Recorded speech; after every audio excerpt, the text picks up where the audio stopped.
Hello दोस्तों, मैं अजय गिरधर और आपका स्वागत है हमारे यूट्यूब चैनल बॉस इंडिया में। अमेरिका में इलेक्शन है और 32 करोड़ की आबादी वाला ये देश विश्व का सबसे ताकतवर देश माना जाता है और इस ताकतवर देश के सबसे ताकतवर आदमी वहाँ का राष्ट्रपति माना जाता है और इस राष्ट्रपति का चुनाव 3 नवंबर 2020 को होना तय हुआ है। हर देश से डायरेक्ट एंड इनडायरेक्ट संबंध है।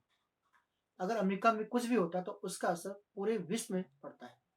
जैसे कि अभी आपको पता होगा, अमेरिका में जो राष्ट्रपति हैं डोनाल्ड ट्रंप, उनको कोरोना पॉजिटिव हुआ और जैसे ही ये खबर पूरे विश्व में फैली तो उनके शेयर मार्केट और हमारे देश की शेयर मार्केट या पूरे वर्ल्ड में जिसकी भी शेयर मार्केट जिस भी देश की, वो डाउन आ गई।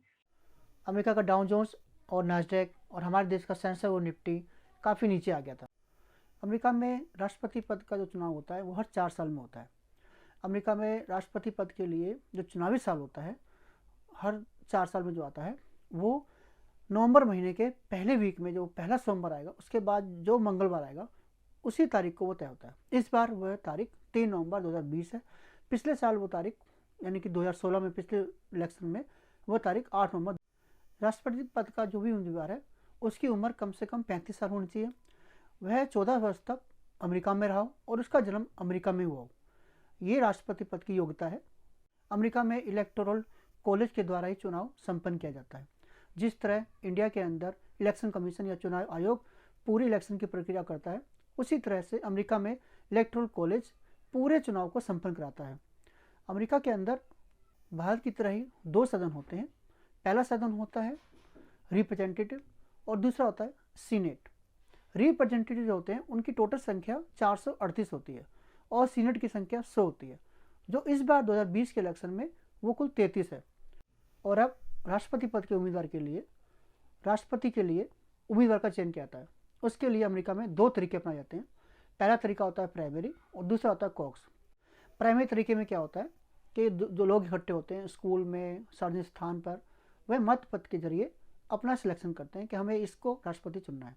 और दूसरा तरीका होता है कॉक्स।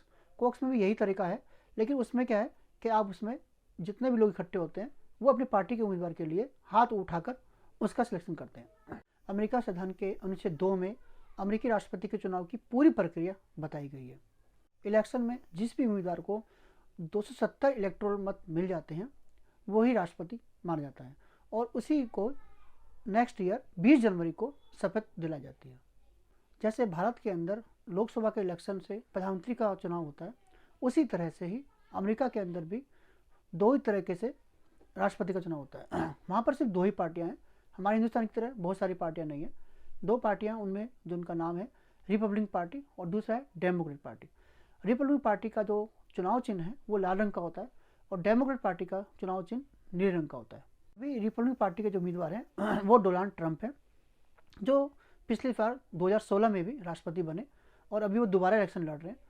जैसे कि आपको पता ही है कि राष्ट्रपति का जो चुनाव होता है वो 4 साल में एक बार होता है, लेकिन एक राष्ट्रपति 2 बार इलेक्शन लड़ सकता है। और जो दूसरी पार्टी है डेमोक्रेट पार्टी, उसके जो उम्मीदवार हैं वो है जो बाइडेन, जो पहले उपराष्ट्रपति रह चुके हैं।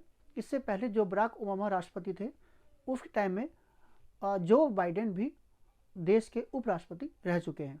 इस वक्त सीधा मुकाबला जो बाइडेन और डोनाल्ड ट्रंप के बीच में है। जो बाइडेन की उम्र अभी 78 साल है और डोनाल्ड ट्रंप की उम्र 74 साल है। 4 साल का कोई ज़्यादा गैप नहीं है, लेकिन उसके बावजूद भी जो बाइडेन अपने आप को यंग दिखाने के लिए जब भी स्टेज पर आते हैं तो दौड़ कर ही आते हैं। जो बाइडेन की बात करें तो उन्होंने भी उपराष्ट्रपति पद के लिए कमला हैरिस का नाम दिया है, जो भारतीय मूल की अमेरिकी नागरिक है। जो बाइडेन ने भी डोनाल्ड ट्रंप पे तीखे प्रहार करे हैं। उन्होंने कहा है कि इस कोरोना के टाइम में कोरोना से लड़ने के लिए डोनाल्ड ट्रंप के पास कोई भी सही कार्यप्रणाली नहीं है, जिसके अनुसार 2,31,000 से ज़्यादा लोग अमेरिका में मर चुके हैं। और इसलिए उन्होंने यही वादा किया कि अगर हम आते हैं तो अमेरिका के अंदर हम फ्री वैक्सीन प्रोवाइड कराएंगे। जिस तरीके से बिहार के अंदर मोदी सरकार ने बोला है कि हम फ्री वैक्सीन प्रोवाइड कराएंगे, उसी तरीके से अमेरिका के अंदर जो बाइडेन ने भी ये वादा किया है। जो बाइडेन ने एक कंपेनी सॉन्ग लॉन्च किया है जिसके अंदर वो बोल रहे हैं कि जागो अमेरिका जागो, भूल ना जाना और जो बाइडेन और हैरिस को ही वोट देना। इस प्रकार डोनाल्ड ट्रंप ने कहा कि हमें कोरोना के साथ ही जीना है और उसके विपरीत जो बाइडेन ने कहा कि हम कोरोना के साथ जीना नहीं, मरना सीख रहे हैं। उसी तरह अमेरिका के राष्ट्रपति डोनाल्ड ट्रंप ने भी जो बाइडेन के ऊपर अपनी कार्यशैली में जवाब दिया। उन्होंने कहा कि ये जो बाइडेन हमेशा से चाइनीज़ की फेवर में रहा है और अपने कार्यकाल में इन्होंने चाइना की तरफ काफ़ी नौकरियां दी और जो हम नहीं चाहते। डोनाल्ड ट्रंप को जब कोरोना हुआ तो वो 4 दिन बाद ही अपने समर्थकों के पास वापस आ गए और उन्होंने वहाँ पर अपना मास्क भी उतार दिया, जबकि 14 दिन का ये इंटरनेशनल नॉर्म्स है कि आपको मास्क लगाए रखना है। तो इस तरह से डोनाल्ड ट्रंप की जो लापरवाही है उसको भी जो बाइडेन अपनी तरफ बनाना चाहते हैं। वो ये बताना चाहते हैं कि जिस देश का राष्ट्रपति इतना लापरवाह है तो उस देश के नागरिक को कैसे बचाया जा सकता है। डोनाल्ड ट्रंप अपने बेबाक अंदाज के लिए जाने जाते हैं। वह अपने प्रतिनिधि को कटाक्ष करने बिल्कुल भी हिचक नहीं करते। वह साफ बोलते हैं कि चाइना ने ही ये कोरोना वायरस बढ़ाया है, इन्हीं की वजह से ही हमारे देश में कोरोना वायरस फैला है और हम इसका जवाब जरूर देंगे। उन्होंने यूनाइटेड नेशन को भी खरी खोटी सुनाई। डोनाल्ड ट्रंप ने अपने देशवासियों को यही बताया और यही कहा कि हमें इस कोरोना वायरस से लड़ना है और जीतना है और जल्द ही हम इस पर विजय पालेंगे। इस तरह हमारे देश में भी मुद्दों के ऊपर चुनाव लड़े जाते हैं और उसी तरह अमेरिका के अंदर भी कुछ चुनावी मुद्दे होते हैं। हमारे यहाँ पर क्या होता है कि सड़कें नहीं है, पानी नहीं आ रहा, रोड नहीं बने, पुल नहीं बने, ये ज़्यादा समस्या होती है। लेकिन अमेरिका एक डेवलपमेंट कंट्री है, उसके अंदर ये समस्याएं कोई भी नहीं है। उनके जो मुद्दे हैं वो बिल्कुल अलग टाइप के हैं। उनके जो मुद्दे हैं वो है नस्लवाद, सुप्रीम कोर्ट में जज की नियुक्ति, पेरिस समझौता और रोज़गार। जो रोज़गार की समस्या हमारे देश में है वो अमेरिका के अंदर भी कुछ % है। उसी मुद्दों के ऊपर इलेक्शन लड़ा जाता है। अभी जो नया मुद्दा है वो है कोरोना वायरस का। जो कोरोना वायरस पूरे अमेरिका में फैल चुका है और करीबन 2,31,000 से ज़्यादा लोग मर चुके हैं। अभी भी काफ़ी लोग इससे ग्रस्त हैं और इसके लिए उभरने के लिए पूरी कोशिश की जा रही है। अमेरिका में राष्ट्रपति पद के लिए जो चुनाव प्रक्रिया होती है उसमें जो सबसे इम्पोर्टेंट चीज़ होती है वो होती है डिबेट। अमेरिका के अंदर 3 डिबेट होती है जो 1976 से होती आ रही है और अब सन 2000 से वो टीवी पर होती है। इन 3 डिबेटों पे ही ये निर्धारित होता है कि अमेरिका का राष्ट्रपति कौन बनेगा। अभी जो पहली डिबेट है वह है 30 सितंबर, दूसरी 15 अक्टूबर और तीसरी 22 अक्टूबर को घोषित हुई। तीनों डिबेट का आयोजन कमीशन ऑन प्रेसिडेंशियल डिबेट के द्वारा किया जाता है, जिसे हम CPD के नाम से जानते हैं। अब 30 सितंबर की जो डिबेट हुई वह तो करीबन 7.25 करोड़ लोगों ने उसमें पार्टिसिपेट किया और देखा। जो दूसरी डिबेट थी 15 अक्टूबर 2020 की वो कैंसिल करनी पड़ी क्योंकि डोनाल्ड ट्रंप को कोरोना वायरस हो गया था। और जो तीसरी डिबेट है 22 अक्टूबर 2020 की उसे भी करीबन 6.5 करोड़ लोगों ने उसमें पार्टिसिपेट किया और देखा।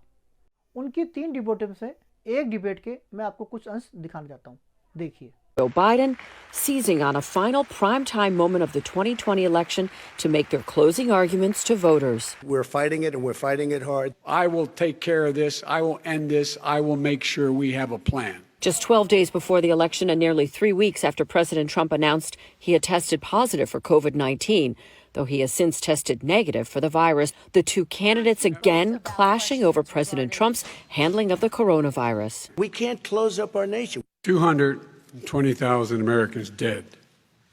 If you hear nothing else I say tonight, hear this. Anyone who's responsible for that many deaths should not remain as President of the United States of America.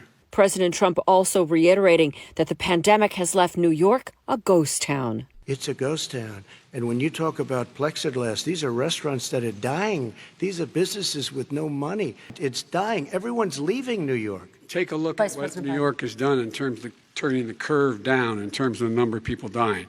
And I don't look at this in terms of the way he does. Blue states and red states. They're all the United States. And look at the states that are having such a spike in the coronavirus. They're the red states. The candidates drawing stark contrasts on the issues. We're going to talk about immigration now. We now have as strong a border as we've ever had. They got separated from their parents. And it makes us a laughing stock and violates every notion of who we are as a nation. Like national security. Any country, no matter who it is, that interferes in American elections will pay a price. There has been nobody tougher on Russia than Donald Trump. Race in America. The black parent, no matter how wealthy or how poor they are, has to teach their child when you're walking down the street, don't have a hoodie on. Nobody has done more for the black community than Donald Trump. And leadership. He thinks he's running against somebody else. He's running against Joe Biden. I'm About not a North typical Korea now. politician. Okay, That's why I President got Trump. elected. Plus, more allegations made by President Trump about Biden's son, Hunter. The horrible emails of the kind of money that you were raking in, you and your family. And Joe, you were vice president. I have not taken a penny from any foreign source ever in my life.